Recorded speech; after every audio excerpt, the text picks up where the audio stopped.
Il voto per le amministrative 2017 in Sicilia ha segnato principalmente in provincia di Agrigento la netta sconfitta del sindaco di Lampedusa Giusi Nicolini.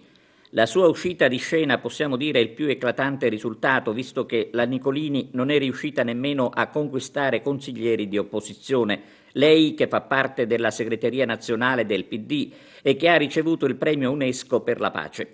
Ricordiamo che proprio Giussi Nicolini, ieri bocciata dagli elettori, è stata ad ottobre dello scorso anno tra le 4 donne simbolo dell'eccellenza italiana a seguito di Matteo Renzi alla Casa Bianca per la cena con l'ex presidente Obama.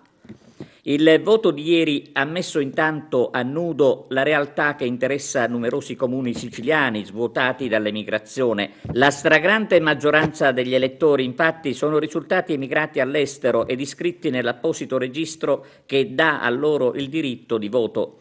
In provincia di Agrigento, il paese dove maggiormente si è avvertito il fenomeno dell'emigrazione è Comitini, dove sono rimasti praticamente poche centinaia di elettori rispetto al numero degli aventi diritto.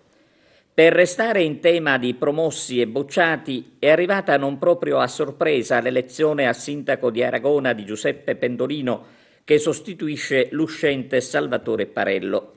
Ad Aragona, così come del resto è avvenuto in quasi tutti gli altri comuni chiamati al voto, non sono mancate le lamentele dei cittadini sulla gestione amministrativa, lamentele che si sono tramutate ieri nella risposta dei seggi.